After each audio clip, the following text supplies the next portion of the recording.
Hi there, welcome back. So, GameBoy Mouse, huh? Yeah. Why? Well, first of all, why not? And second of all, if you're new to this channel, earlier this year I designed this Game Boy keyboard. And if you haven't seen that one, I'll link it up here. But besides a keyboard, what you need to use your computer? Right, floppy disks. But also a mouse, of course. And all jokes aside, this, of course, is basically just a nice little gimmick to give your desk setup a cool retro gaming touch. And the coolest thing about it is it actually works.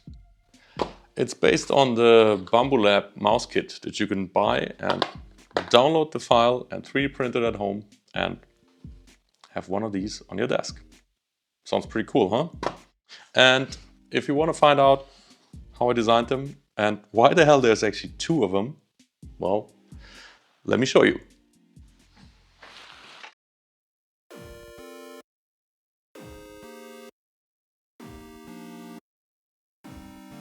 The idea was to design a companion for the Game Boy keyboard. So I looked at contemporary mice of the time of the original Game Boy, like Apple, Amiga, Atari, and early 90s Logitech. Some of these icons are already available as 3D models to build yourself a wireless version. More on that later. When I first started doodling on the idea, I started out with two distinct overall shapes, the brick and the wedge. I then jumped into Fusion 360 to turn these doodles into volume mockups to print on my printer. Hello, prototypes. So I started with something really simple, basically copying the Game Boy's outer shape and scaling it down to mouse size. I also tried a version with a little kink that resembles the mice of the time, the Apple and Atari mouse. But one thing that I saw and couldn't unsee was that I saw two eyes and a beak, and the whole thing looked like an owl, and that made me ditch that for now. And I thought, well, like a wedge like this would be kind of a nice look. Forget about the buttons here, but the idea was I could maybe print it upside down like this. But the 90-degree angle here was kind of too sharp to actually use. But maybe I'll revisit that in the future and see if I can make something like that work. Anyway, I then tried some more wedge shapes that were a bit less aggressive in their shape. I also tried something a little more flat, resembling again the Apple and Atari mouse of the time. And well, I thought that was a little too flat. In between, I also tried implementing the Game Boy asymmetric corners, but it didn't work so well because that corner wasn't sharp enough, and even if it's that soft, it's already too sharp and it'll bite into your palm. And so basically it developed from this into this, which already is very close to what you've seen in the intro. And I always had the idea that the cuts for the button flaps should be here, but of course once you bend around that corner it becomes really stiff. So I moved the lines to the top, and then I remembered, well, I wanted this to match the keyboard that I made, and these split lines that I actually used to make it, well, I would just replicate them here, which then also made sense for printing it as it did here. And this split line goes all the way around this button plate. I'll show you how this goes together in a bit, but I was pretty happy with that. It matched the keyboard. That was basically my design brief, so to say. But then again, I also thought, well, isn't this almost too boring. And so I thought maybe I could have something that's like basically like an upside down Game Boy. And so I made some blocky prototypes of that. And I thought that was really funny. And not haha funny, but nice funny, like joyful. And I tried some more things and finally ended up, well, somewhere in the middle, as you've seen already. And well, yeah, I'm happy with both of them. This one doesn't match the styling of the keyboard per se, but it still matches the whole aesthetic. And yeah, I'm really happy with these two mice, and I hope you're too. And let me show you how they actually get printed and assembled.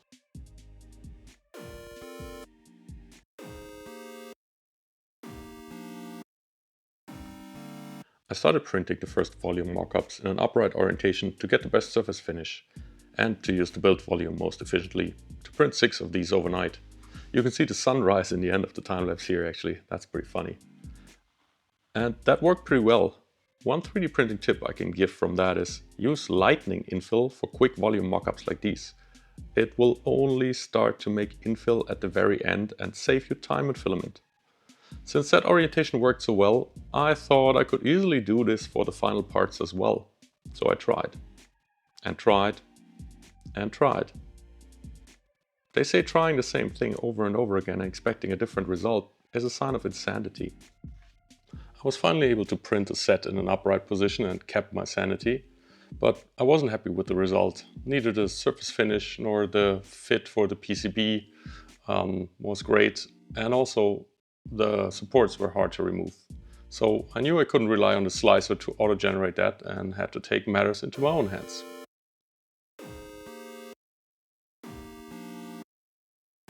Any supports that I tried to generate with the slicer weren't perfect, and I remembered I saw a video by Slant 3D where they show how they recommend setting supports like that, and well, I took some inspiration from that and built supports that hold the thing upright and have big brims that hold it down to the build plate, so it's bulletproof to print.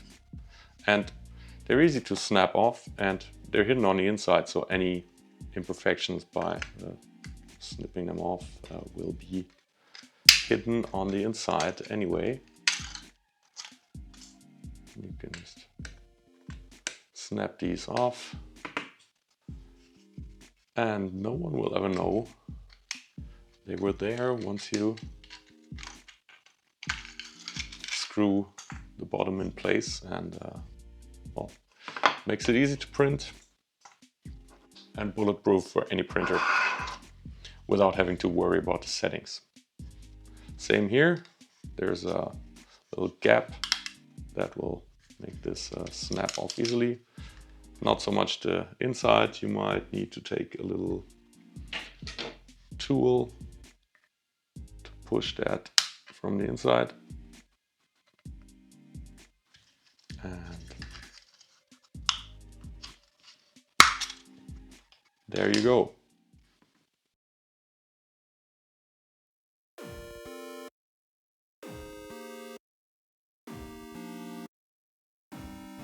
So as I mentioned, all these mice are based on the Bambu Lab Wireless Mouse Kit. And that kit comes with a little PCB, of course, with the 2 mouse buttons and 1 button for the resolution. Also a little USB dongle, battery wires, 6 little screws. We're gonna need all of them. It also comes with a little mouse wheel that we're not gonna use, or well, you can use it, but it's nice and rubberized, that's good, it works. So if you want a black wheel here, that's fine. But of course it looks way nicer with the pinkish purple of the Game Boy. And the filament that I found that has the nicest color here is from the filament, and it's called Quantum Purple. So that's what I used, not sponsored. or nothing, but that's a nice color. And the kit also comes with a little lens for the optical part and a little on-off switch that's fairly easy to lose, so watch out, we're gonna need that. And also there's 4 little glider stickers that we're gonna stick to the bottom of the mouse for it to glide.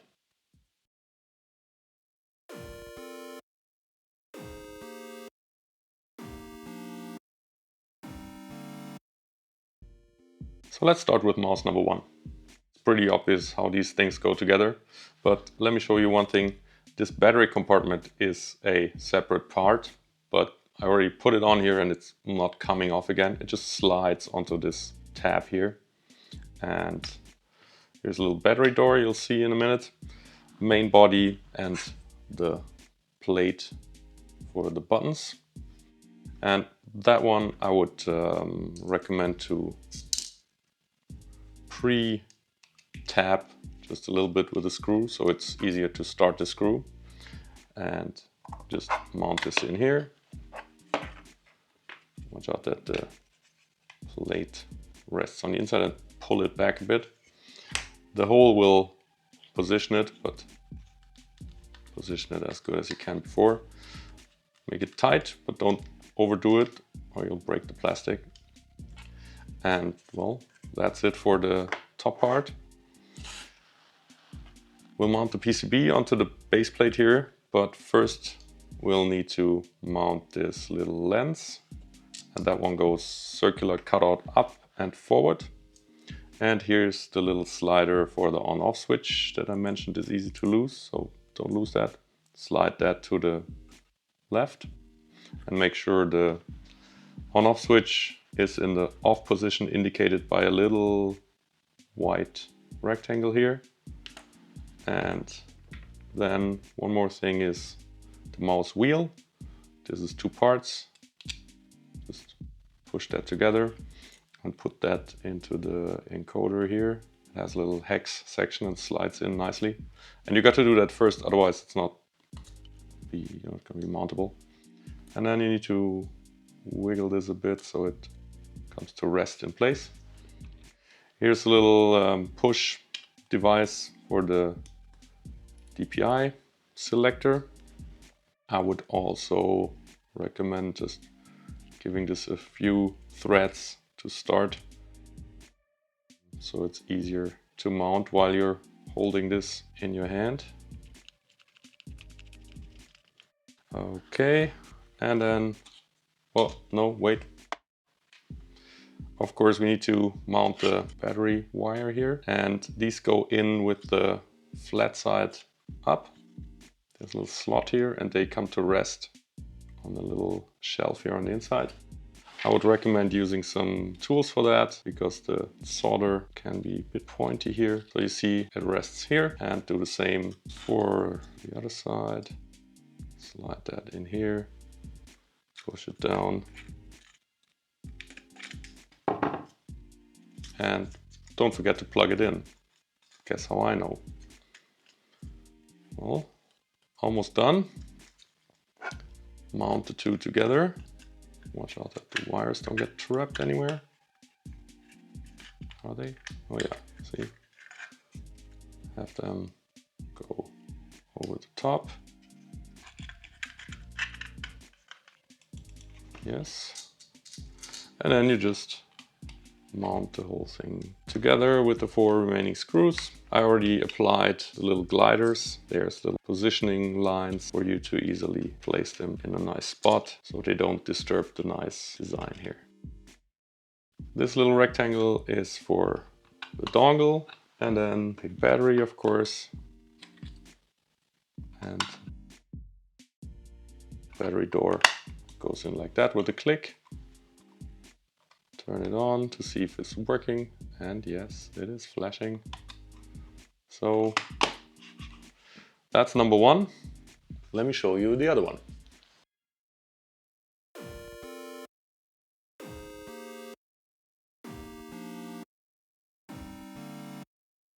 Let's assemble mouse number 2. You take the button plate here, and that slides into these slots here. Just slide it in the inside, and you might need to give it a little push. Oh no, that already is sitting in there. This is printed with fuzzy skin, and all the tolerances are designed for fuzzy skin. So if yours isn't sitting nice and snug, maybe give it 2 little dabs of glue so it doesn't slide out. And that's it for the top part. We'll assemble the bottom part first. I'll put the mouse wheel into the little encoder here, because I always tend to forget that. And we'll assemble the battery compartment here first. Take the black wire and slide that through the cutout here and into that slot, and do the same with the red wire on the other side. The flat side goes in first, and then it just rests on here, and you take one of the little screws and screw that in.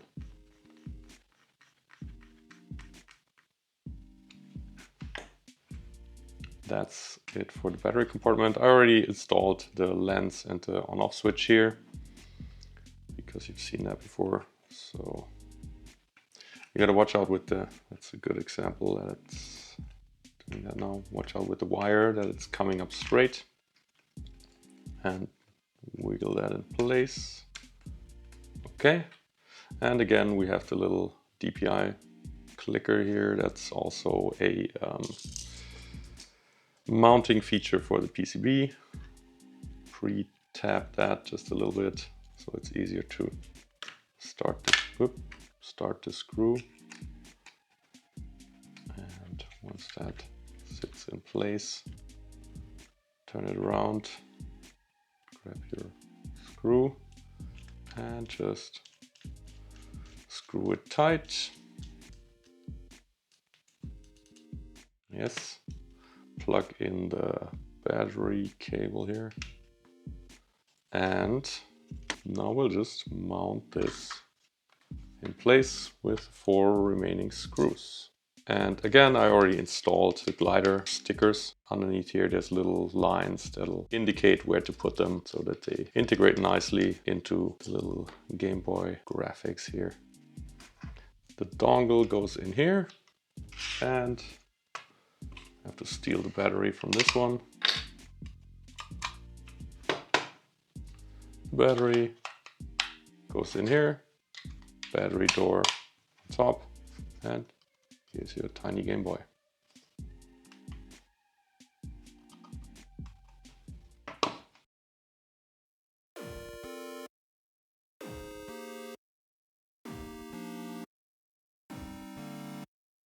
One thing I would like to point out is that the PCB comes with non-clicky switches.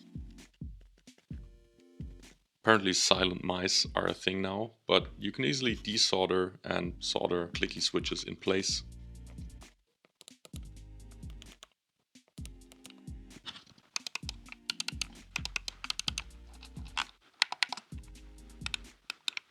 As compared to the standard switches.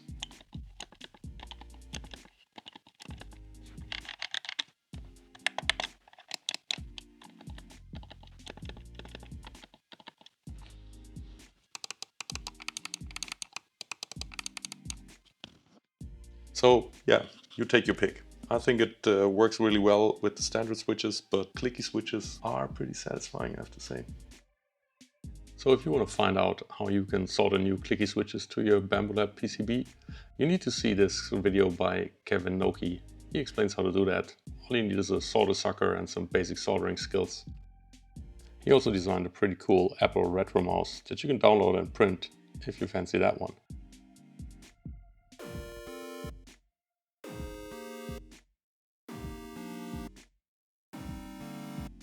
So here is where you can download the files, Cults 3D. I'll put a link down below.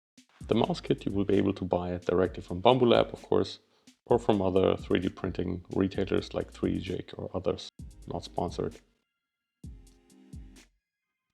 So here's my recommendations for the 3D printing settings. Let me start with all the flat parts over here. mainly the button plate is what's driving the settings. I would recommend to use just one wall loop. You can see if I slice it with 2 wall loops, the outline becomes quite thick, and that might show in the print depending on the filament and the reflection. You can see that in an example here with the black filament. I think this was even set to 4 wall loops for some reason, and it really shows. I didn't expect that, so now you know how to prevent that. Set that back to 1 and it'll be one nice outline. Then let's go to the main body. Let's go to the Object tab here to do the main body settings separately, because I wouldn't want that on the other parts, namely the fuzzy skin feature, which will give a nice textured surface finish. I'm using 0.12mm layer height, so let's select contour, and I'm also using 0.12mm for the 2 values, so it gives a nice even finish. Slice that and you can already see the fuzziness of it. And the other thing I would do is go back to the Strength tab and set the wall loops to at least 2. And then you're all set to hit print. Wait, no you're not. Let me show you one more pro tip. You could just print it like that in one go. That'll work of course. And you can take your pick on different colors for the smaller parts here and print them separately. But what I would recommend is printing by object. You can also print the main body separately and the other parts separately, but if you want to run this overnight, it's about a 9.5 hour print. You can just select all these flat parts and right click and merge, and then you can go to the Others tab and change the print sequence from by layer to by object. And it'll tell you it doesn't work out, but you can just hit Control or Command A and then just A again for arrange. And it'll auto arrange the parts. Here it looks like it didn't do anything, and maybe it didn't, but it'll then arrange them so it'll print the flat parts first. For those it doesn't matter that it's printing them by layer, but for the big part I recommend that because it'll give a nicer surface finish, since the printhead can continuously print this part and the layers won't cool off in between while the printer is moving over to the other parts. So now you know how to print all these parts, and printing the second mouse is going to be just as easy, so I won't bore you by repeating the same things over and over again here. So you've already seen that the first mouse looks good in black, and so does the second one. And I'm looking forward to your creations. I don't have any yellow filament here, otherwise I would have made a Pikachu edition already, but looking forward to what you have to show.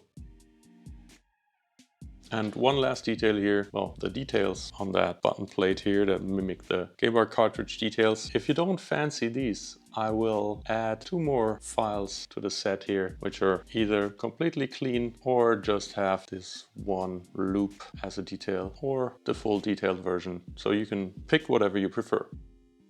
So one more tip I would like to give here is the surface of the button plate here is textured by the PEI sheet of my printer, and it has a nice texture to it, but it also is very shiny, especially compared to the matte finish of the main body. And my tip for that would be use a Scotch pad like that and rub the part just a little bit, and that will break some of that shine. You can do that until you're satisfied. It's not going to go fast. You can't overdo it easily.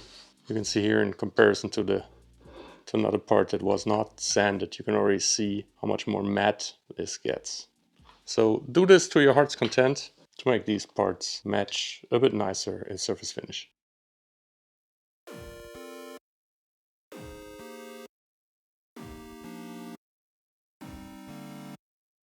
Sorry for the long wait. I really didn't expect this project to take that long. And it also didn't help that I injured my back lifting my son into our cargo bike. Once your kids become the weight equivalent of a bag of concrete, don't lift them, or don't lift and twist. That would be my recommendation. Back to the mouse project. The design styling part of it didn't even take that long. But once you go into design for manufacturing, and in this case 3D printing, things take a bit longer, iterations take longer, and well, it also didn't help that I wanted to print everything upright and didn't get that maybe only the main body needs to be printed upright. But maybe this was all necessary so that I would discover to build my own supports, which I think is a game changer, and you should do that too. Well, if you're into 3D printing, that is. But if you're not, why are you still here? And if you're not and you're still here, well, thanks for watching. Cool. Well, and now that I learned so much about printing mice and printing them so they're assemblable, I want to call out the lesser the better mouse madness on this channel, which means I will be designing and styling mice in the future in different design styles, and I'm open for suggestions. If you have anything you always wanted to see as a mouse, let me know. I have some ideas already, but maybe you have something that I haven't thought of that I find really interesting. And well, in that regard, all that's left for me to say is I hope I don't get trapped. And all that's really left for me to say is thanks for watching. I hope you enjoyed that, and if you want to download the file, you know where and what and how. And share this with your friends, like, subscribe, and comment down below. You know the drill. Let me introduce you to VEARK, the sponsor of today's video. Based in Copenhagen, VEARK is a contemporary kitchenware company dedicated to developing honest and high-quality tools for everyday use. Follow the link in the description or go to veark.com and sign up for the newsletter to get 10% off your first order.